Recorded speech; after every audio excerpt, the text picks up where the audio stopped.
ಓಂ ಶಾಂತಿ.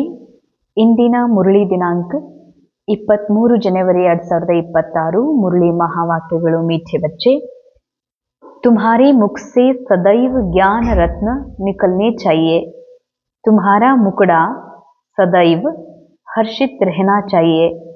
ಮಧುರ ಮಕ್ಕಳೇ, ತಮ್ಮ ಮುಖದಿಂದ, ತಮ್ಮ ಮುಖಮಂಡಲದಿಂದ ಸದಾ ಜ್ಞಾನ ರತ್ನಗಳೇ ಬರಬೇಕು ಹಾಗೂ ತಮ್ಮ ಮುಖ ಸದಾ ಹರ್ಷಿತವಾಗಿರಬೇಕು. ಯಾಕೆಂದರೆ ಭಲೆ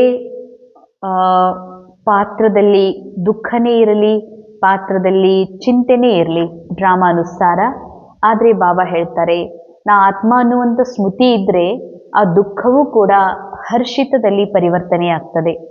ಅದಕ್ಕಾಗಿ ಸದಾ ಜ್ಞಾನ ರತ್ನಗಳೇ ಬರಬೇಕು ಬಾಯಿಯಿಂದ. ಅರ್ಥಾತ್ ಹೀಗೆ ಬಾಬಾ ಹೇಗೆ ಹೇಳಿದ್ದಾರೆ, ಮೀಠೆ ಬಚ್ಚೆ, ಅಥವಾ ನಾನು ಆತ್ಮ ಇದ್ದೇನೆ, ಇದೇ ಜ್ಞಾನ ರತ್ನ ಅಂತಲ್ಲ. ಸದಾ ಆತ್ಮದ ಸ್ಮೃತಿ ಬರುವಂತಹ ದೇಹಭಾನ ರಹಿತ ಮಾತುಗಳೇ ನಮ್ಮಿಂದ ಬರ್ತಾ ಇರಬೇಕು. ನಮ್ಮ ಬುದ್ಧಿ ಪದೇ ಪದೇ ಬಾಬಾನ ಜೊತೆ ಕನೆಕ್ಟ್ ಆಗುವಂತಹ ಮಾತುಗಳು, ಆತ್ಮಸ್ಮೃತಿ ಕೊಡಿಸುವಂತಹ ಮಾತುಗಳು, ನಿರಂತರ ಆತ್ಮದ ಸತೋ ಗುಣಗಳೇ ಅನುಭೂತಿ ಆಗುವಂತಹ ಮಾತುಗಳು ಬರಬೇಕು. ಇದಕ್ಕೆ ಬಾಬಾ ಜ್ಞಾನ ರತ್ನಗಳು ಅಂತಾರೆ. ಸದಾ ಬಾಯಿಯಿಂದ ಜ್ಞಾನ ರತ್ನಗಳೇ ಬರ್ತಾ ಇರಬೇಕು. प्रश्न, जिन बच्चों ने ब्राह्मण जीवन में ज्ञान की धारणा की है उनकी निशानी क्या होगी? ಯಾವ ಮಕ್ಕಳು ಬ್ರಾಹ್ಮಣ ಜೀವನದಲ್ಲಿ ಜ್ಞಾನ ರತ್ನಗಳ ಧಾರಣೆ ಮಾಡಿಕೊಂಡಿದ್ದಾರೆ ಅಂಥವರ ನಿಶಾನಿಗಳು ಏನಾಗಿರ್ತವೆ? ಬಾಬಾ ಹೇಳ್ತಾರೆ, ಉತ್ತರ, उनकी चलन देवताओं मिसल होगी, उनमें दैवी गुणों की धारणा होगी. ಅಂಥ ಮಕ್ಕಳ ಚಲನೆ ದೇವತೆಗಳ ಹಾಗೆ ಇರ್ತದೆ ಮತ್ತು ದೈವಿ ಗುಣಗಳ ಧಾರಣೆ ಇರ್ತವೆ. ದೇವತೆಗಳ ಹಾಗೆ ಅಂದರೆ ದೈವಿ ಗುಣ ಧಾರಣೆ, ದೇವತಾ ಅಂದರೆ ದೈವಿ ಗುಣ ಧಾರಣೆ ಉಳ್ಳವರು. ದೈವಿ ಗುಣಗಳಲ್ಲಿ ನಂಬರ್ 1 ದೈವಿ ಗುಣ ಆಗಿದೆ, ತನ್ನನ್ನು ನಿರಂತರ ಈ ದೇಹರೂಪಿ ಮಷೀನಿಂದ ಡಿಟ್ಯಾಚ್ ಆಗಿರುವಂತಹ ನಿರಾಕಾರ ಆತ್ಮಿಕ ಸತ್ಯದಲ್ಲಿ ಸ್ಥಿತ ಆಗಿರುವಂತಹ ಸ್ವರೂಪವೇ ಮೊದಲನೇ ನಂಬರ್ 1 ಧಾರಣ. ಹಾಗೂ ತನ್ನನ್ನು ಆತ್ಮಸ್ಥಿತಿಯಲ್ಲಿ ಸ್ಥಿತ ಮಾಡಿಕೊಂಡು ಸದಾ ಪರಮಾತ್ಮ ತಂದೆಯ ಸ್ಮೃತಿಯಲ್ಲಿರೋದು ಹಾಗೂ ಎಲ್ಲ ಪಾತ್ರಧಾರಿಯ ಒಳಗೆ ಗುಪ್ತವಾಗಿರುವ ಆ ನಿರಾಕಾರಿ ಸತ್ಯ ದರ್ಶನ ಮಾಡೋದು. ಇದಾಗಿದೆ दैवी गुण. ಎರಡನೇ ಪಾಯಿಂಟ್, उन्हें ज्ञान का विचार सागर मंथन करने का अभ्यास होगा. ಯಾರು ಬ್ರಾಹ್ಮಣ ಮಕ್ಕಳು ನಿಜವಾಗಿಯೂ ಜ್ಞಾನದ ಧಾರಣೆ ಮಾಡಿಕೊಂಡಿದ್ದಾರೆ ಅಂಥವರು ಬಾಬಾ ಹೇಳಿದ ಜ್ಞಾನದ ಚಿಂತನ ಮಂಥನ ಮಾಡ್ತಾ ಇರ್ತಾರೆ.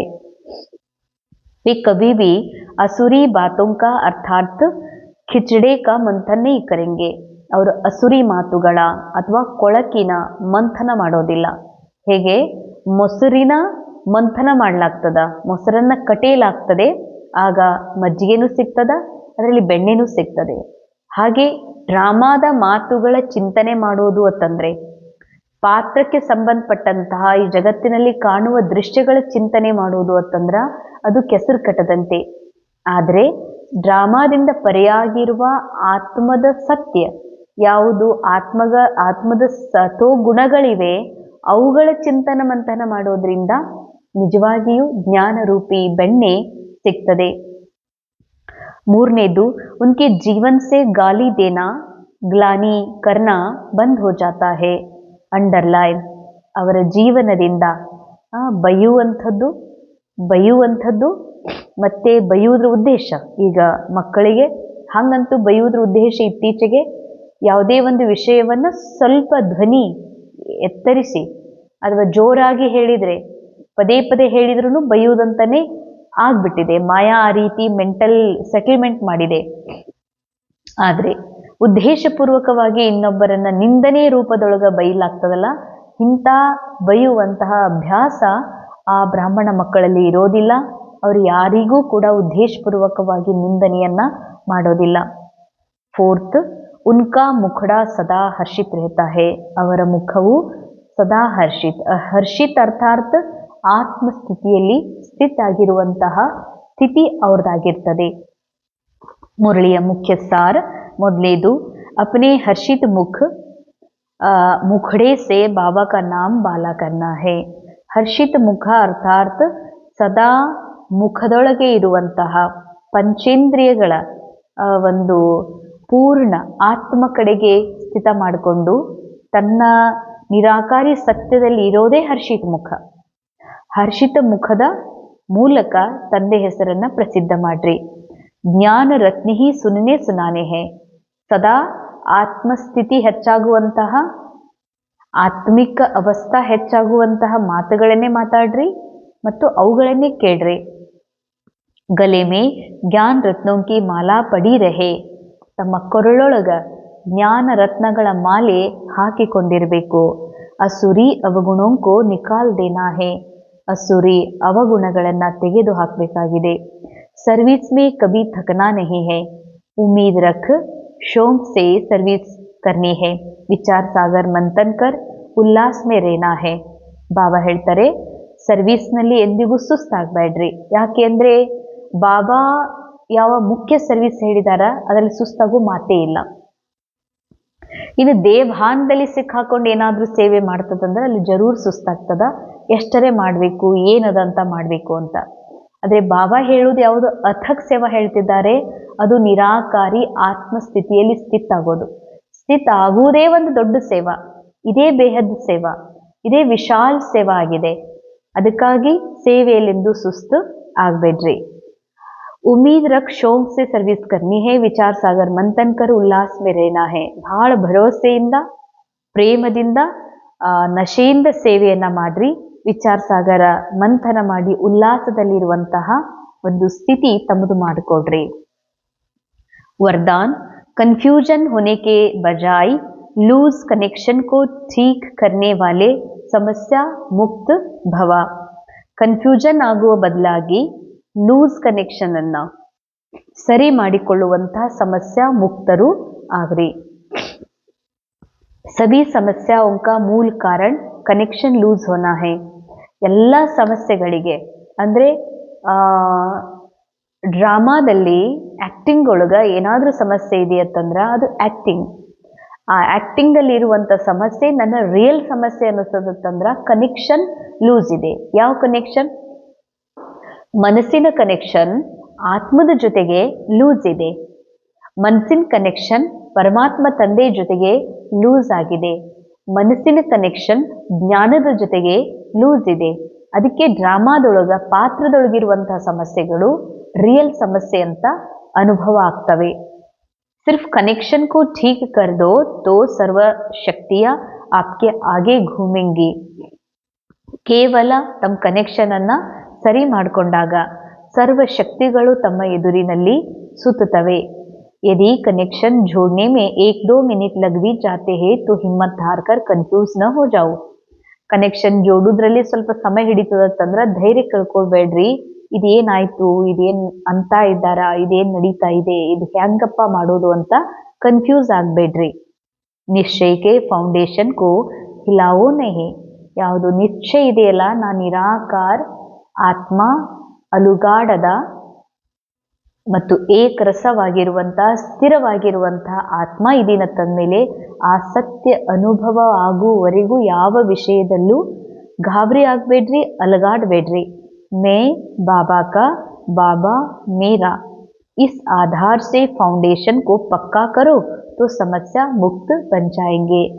ನಾನು ಬಾಬನ್ ಮಗು ಇದ್ದೀನಿ, ಬಾಬಾ ನನ್ನವರದಾರ. ನಾ ಬಾಬನ್ ಮಗು, ಬಾಬರವ್ರಿದ್ದೀನಿ, ಬಾಬಾ ನನ್ನವರದಾರ. ಬಸ್ ಯಹಿ ಅಂತಿಮ್ ಸತ್ಯ ಅಂದಮೇಲೆ ಬಾಬಾ ಅಂತಾರ, ಈ ಆಧಾರದಿಂದ ತಮ್ಮ ಇದೇ ಆಧಾರ, ಇದೇ ಫೌಂಡೇಶನ್, ಇದನ್ನ ಪಕ್ಕಾ ಮಾಡ್ಕೊಂಡ್ಬಿಟ್ರಿ ಅಂದ್ರೆ ನೀವು ಸಮಸ್ಯೆಯಿಂದ ಮುಕ್ತ ಆಗಿಬಿಡ್ತೀರಿ. ಯಾಕಂದ್ರೆ ಆತ್ಮ ಸದಾ ಸಮಸ್ಯೆಯಿಂದ ಮುಕ್ತಿದೆ. ಯಾವಾಗ ಈ ಮನಸ್ಸು ರೋಲ್ ಕಾನ್ಶಿಯಸ್ ನಲ್ಲಿ ಬರ್ತದೋ ಆಗ್ಲೇನೆ ಇದು ಸಮಸ್ಯೆ ಅನ್ನುವಂಥ ಅನುಭೂತಿ ಆಗ್ತದೆ. स्लोगन बीज रूप अवस्था में स्थित रहना यही पुराने संस्कारों को परिवर्तन करने की विधि है. बीज रूप स्थिति अर्थात ಡ್ರಾಮಾ ಮುಕ್ತ, ಪಾತ್ರದ ಸ್ಮೃತಿಯಿಂದ ಮುಕ್ತಾದಂತಹ ಸತ್ಯ ಆತ್ಮಸ್ಥಿತಿ, ಜೀರೋ ಇಚ್ಛಾ, ಜೀರೋ ಇಂಟ್ರೆಸ್ಟ್ ಏನಿದೆ ಡ್ರಾಮಾದೊಳಗ, ಅದಾಗಿದೆ ಬೀಜರೂಪ ಸ್ಥಿತಿ. ಬೀಜರೂಪ ಅವಸ್ಥೆಯಲ್ಲಿ ಸ್ಥಿತಾಗುವುದು ಎಂದರೆ ಹಳೆಯ ಎಲ್ಲ ಸಂಸ್ಕಾರಗಳನ್ನು ಪರಿವರ್ತನೆ ಮಾಡಿಕೊಳ್ಳುವಂತಹ ವಿಧಿಯಾಗಿದೆ. ಅವ್ಯಕ್ತಿಶಾರೆ ಈ ಅವ್ಯಕ್ತ ಮಾಸದಲ್ಲಿ ಬಂಧನ ಮುಕ್ತರಾಗಿ ಜೀವನ್ಮುಕ್ತ ಸ್ಥಿತಿಯ ಅನುಭವ ಮಾಡ್ರಿ. जब सेवा में या अपने पुराने संस्कारों को परिवर्तन करने में सफलता नहीं मिलती है तो कोई ना कोई विघ्न के वश हो जाते हो. ಯಾವಾಗ ತಾವು ಸೇವೆಯೊಳಗ ಅಥವಾ ಹಳೆಯ ಸಂಸ್ಕಾರ ಪರಿವರ್ತನೆ ಮಾಡೋದ್ರಲ್ಲಿ ಇನ್ನೂ ಸಫಲ ಆಗ್ತಾ ಇಲ್ಲ ಅಂತಂದ್ರ ಆಗ ಬಾಬಾ ಹೇಳ್ತಾರೆ ಒಂದಿಲ್ಲ ಒಂದು ವಿಘ್ನಕ್ಕೆ ವಶ ಆಗ್ಬಿಡ್ತೀರಿ. फिर उनसे मुक्त होने की इच्छा रखते हो. ಮತ್ತೆ ಇದರಿಂದ ಮುಕ್ತ ಆಗ್ಬೇಕು. ಮೊದಲು ಸಿಕ್ಕಾಕೋತೀರಿ, ಸಿಕ್ಕಾಕೊಂಡು ಹೊರಗೆ ಬರ್ಬೇಕಂತ ಇಚ್ಛಾ ಇಡ್ತೀರಿ. लेकिन बिना शक्ति के ये इच्छा पूर्ण नहीं हो सकती. अंडरलाइन. ನೀವೀಗಾಗ್ಲಿ ಎಲ್ಲೆಲ್ಲಿ ಇಚ್ಛಾ ಇಟ್ಟಿರಿ, ಎಲ್ಲೆಲ್ಲಿ ಸಿಕ್ಕಾಕೊಂಡಿರಿ, ಸಿಕ್ಕಾಕೊಂಡಂತ ಆ ಸಮಸ್ಯೆ ಇದ್ದ ಹೊರಗೆ ಬರಬೇಕು ಅಂದರೆ ಶಕ್ತಿ ಇಲ್ಲದೆ ಹೊರಗೆ ಬರ್ಲಿಕ್ಕೆ ಸಾಧ್ಯ ಇಲ್ಲ. ಅದಕ್ಕೆ ಶಕ್ತಿ ಬೇಕು. ಇಸ್ಲಿಯೇ ಅಲಂಕಾರಿ ರೂಪ ಬನೋ. ಬಾಬಾ ಹೇಳ್ತಾರ ಅದಕ್ಕಾಗಿ ಏನಾಗ್ರಿ, ಅಲಂಕಾರಿ ರೂಪ ಆಗ್ರಿ.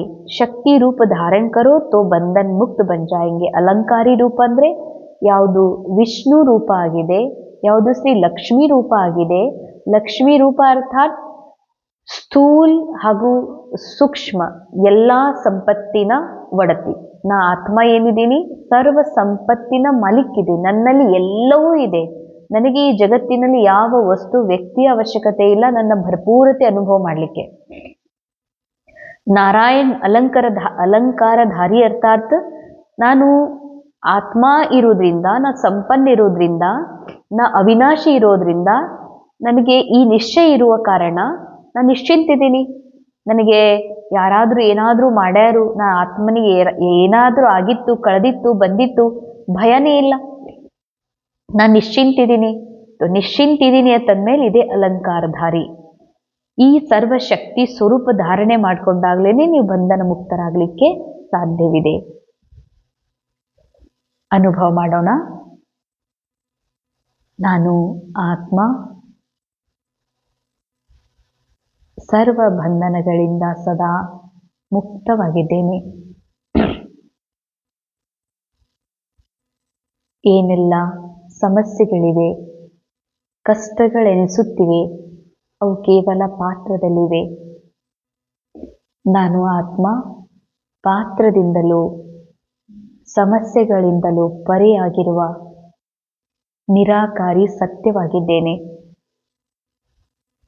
ಸಮಸ್ಯೆಗಳು ಕೇವಲ ನಾಟಕದೊಳಗಿನ ಅಲ್ಪಕಾಲಿಕ ಘಟನೆಗಳು ಮಾತ್ರ.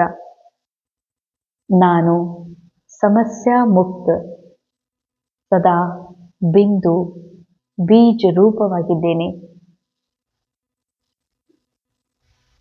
ಆತ್ಮ ಇಚ್ಛಾ ಮುಕ್ತ ಆಗಿದೆ. ಆ ಆತ್ಮ ನಾನು. ಓಂ ಶಾಂತಿ.